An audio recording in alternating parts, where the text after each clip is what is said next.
Assalamualaikum warahmatullahi wabarakatuh. Saya dapat request katanya ada yang bertanya ya. Di sini ada yang bertanya membedakan antara koin dengan token ya. Untuk PC maaf ya guys ya. Sekarang lagi ada pengupgradean PC. Jadi PC-nya lagi di order. Belum nyampe sampai sekarang, katanya lagi di border di Malaysia. Jadi kenapa harus kirim dari luar?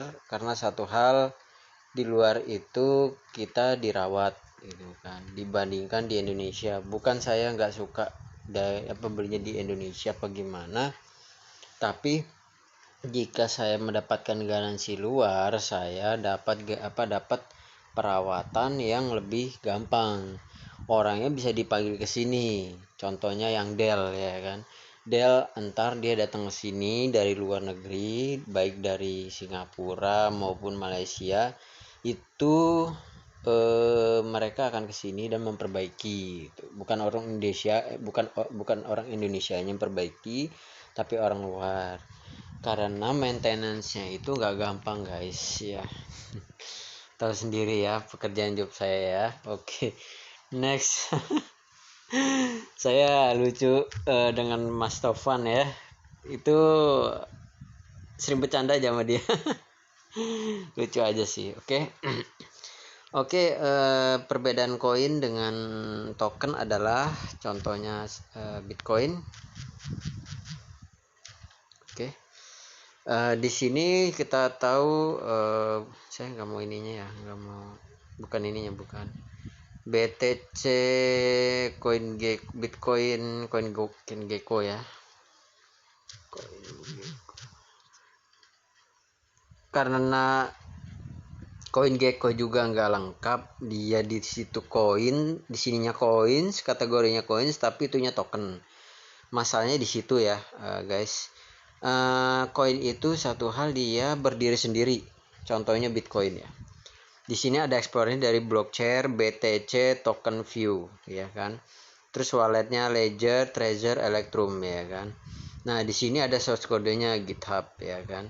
Di sini tulisannya tagsnya cryptocurrency. Ini namanya koin ya. Ini namanya koin, oke. Jadi koin itu dia nggak punya induk. Jadi dia berdiri sendiri, self build blockchain. Self build blockchain itu adalah namanya koin ya kan. Self build blockchain itu adalah namanya koin. Jadi berdiri sendiri dan tanpa induk. Oke, di sini kita udah tahu kan koin ya seperti ini. Oke. Next, udah 29, kayaknya udah mau 30. Saya dapat kabar dari tim dari generasi kedua ngomong ke saya bahwa si konsensus sudah selesai. Oke, kata saya, kamu sudah meyakinkan seperti itu, orang bakal banyak invest ke Bitcoin kan, Bitcoin sistem kita ini. Jadi persiapkan network yang kuat agar investornya nggak bermasalah. Di situ saya udah kasih tahu ke mereka. Oke, katanya. Di kontak setuju, ya sudah gitu kan. Itu serah kalian polisinya gimana kepada investor baru, apa tetap sama dengan yang lama, apa kalian membuat address baru lagi. Ini Bitcoin itu sudah mengalami perubahan address. Jadi yang pertama kali itu muncul adalah di depannya angka 1. Misalnya 1B bla bla bla bla. Bukan, sorry. Maaf. Yang pertama itu dari B terus ke generasi kedua itu memiliki address pertama itu 1. Baru setelah 1, generasi ketiga adalah di X apa C gitu, campuran dia pokoknya. Dia udah generasi terbaru, udah pakai Segwit ya. Nah itu pokoknya ya. Saya berlibet-libet soalnya capek juga. Oke, next kita ke Ten. Ada yang bertanya, Ten tuh koin apa token gitu kan. Di sini di CoinGecko kita melihat di sini koin ya kan. Tapi jangan salah, ini adalah token ya guys. Ini token. Jadi token tuh apa? Di sini ada kontraknya. Nah, ketika di sini ada kontraknya ada sekian. Nah, itu berarti dia menyewa lahan di mana? Menyewa lahannya kemana? Ke sini, lihat aja di apa? Di ETH, ya kan? Etherscan, ETH Ploller, itu susah. Pokoknya itu. Jadi selama dia ada di sini tulisannya kontrak itu berarti artinya dia punya induk yaitu Ethereum. Kita tahu sendiri ya, 0x kesukaannya si Vitalik tuh. 0x dari dulu kasus 0x. Sedangkan Bitcoin udah berubah dari B1 ke X kalau nggak salah. X apa C ya? Apa angka 3? Oh, angka 3. Sorry, angka 3. Address yang terakhir itu angka 3.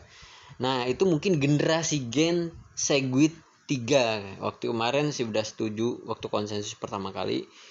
Silahkan mau di konsensus addressnya silahkan. Di BIP itu ibaratnya break initial point. Itu ada titik-titik. Jadi di blockchain itu ada namanya titik BIP1, BIP2, BIP Enggak satu sih, tapi dia ntar terus berlanjut sampai BIP 45 ntar buat checkpoint lagi itu BIP 45, misalnya BIP 56 kan, terus terakhir itu 89 kalau nggak salah. Saya lupa, saya udah jarang lagi ke tim Bitcoin, sorry guys. Jadi di sini kita udah tahu kan bahwa ini adalah token, ya kan. Token cirinya gimana ya? Gampang. Di sini ada token infrastruktur, token dan infrastruktur. Otomatis apa? Di sini dia berdiri di bawahnya Ethereum. Ethereum menyediakan lahan, dia nyewa, maka kamu bisa membangun bangunan di situ. Contohnya ya Keten, ya kan, dia mau bangun seperti apa tapi di bawahnya Ethereum. Disebutnya inherited blockchain, inheritance blockchain, di mana dia menginduk dari koin, ya kan. Koin kan berdiri sendiri. Nah, sekarang udah banyak, ada Binance, terus TRX token, banyak sekarang karena udah munculnya di apps ini, ya kan. Oke, ya itu aja kali ya. Ini kan masalah bertanya ya kan, token sama koin, ya kan gitu. Ada yang ngomong katanya bertanya gini-gini sampai 30 enggak, katanya. Kemarin ngomong enggak sampai 30. Sekarang sampai 30 lebih, ya. Benar. Kan saya sudah bilang, ketika dia protokolnya diubah dan mengikuti yang dari sistem kami ini, yang tim Satoshi Code ini telah diikutin dan mereka mau setuju dengan platform baru ini yang bisa berjalan di kuantum komputer. Jadi mereka ini setuju, ya sudah tambah like speednya, networknya. Oke, jadi agreement otomatis di sini biar nggak overload, mereka berpindah migrasi dari bukan migrasi tapi protokolnya atau jaringannya berada di bawah Mubdi, tapi dia masih berdiri sendiri gitu. Ibaratnya Mubdi ini cuman mempercepat sistem yang ada berjalan, seluruh blockchain yang ada berjalan, tapi khusus yang memiliki di bawahnya Bitcoin, ya kan. Di sini tanda kurung adalah Bitcoin, jadi harus di bawahnya Bitcoin. Karena apa? Kodenya sama dari atas sampai bawah itu dari tim Satoshi-nya, ya kan. Terus ada peer, das, tetek bengek, ya kan, bla bla bla pokoknya lah ya. Itu pokoknya yang pohon sampai ke bawah itu bakal yang berubah, bakal bisa pindah migrasi ke blockchain yang bukan blockchain, network yang baru. Nah, silahkan Aurum juga kalau mau, nggak apa-apa gitu. Nah, di sini infrastrukturnya diubah, ya kan. Itu aja. Kalau mau direalkan, oke. Ini udah berapa menit nih? Saya nggak tahu, soalnya takutnya nyanyuk juga. Oh ya, oke, 9 menit, nggak apa-apa sampai 10 menit ya. Oke, untuk prakteknya kalau koin sendiri itu seperti ini ya. Dia memiliki sistem sendiri dan dia berjalan di Linux. Core-nya itu adalah bagian inti dari suatu blockchain-nya. Contohnya ya.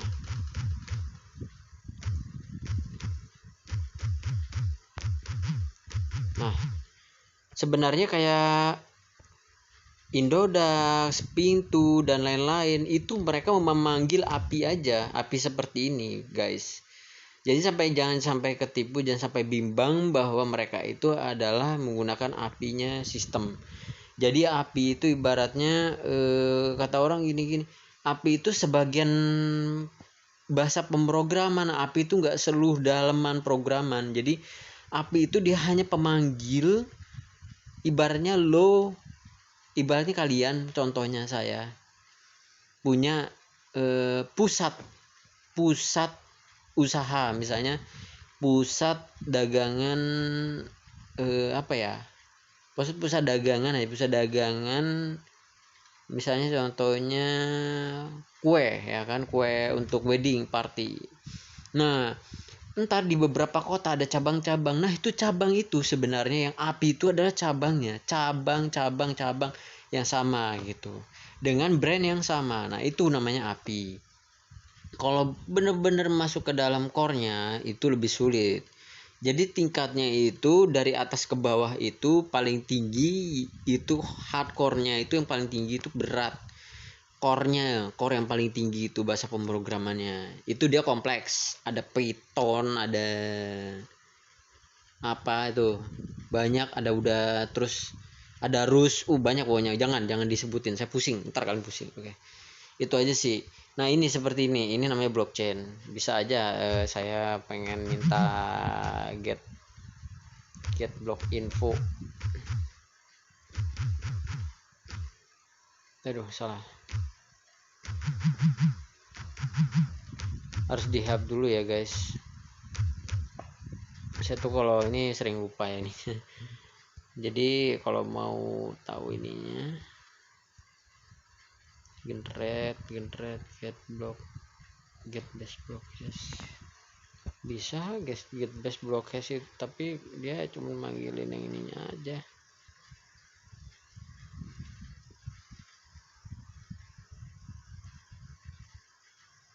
Get black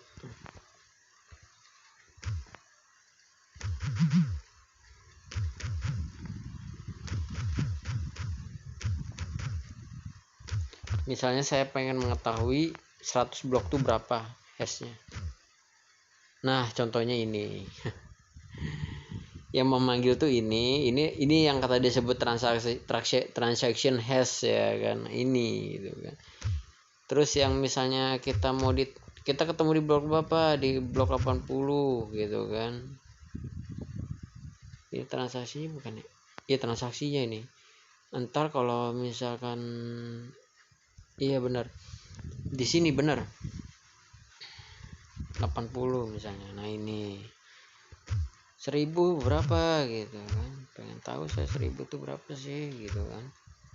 Oke, ini gitu. Terus saja kan sampai berapa misalnya 10.000 berapa tuh, ada enggak gitu kan.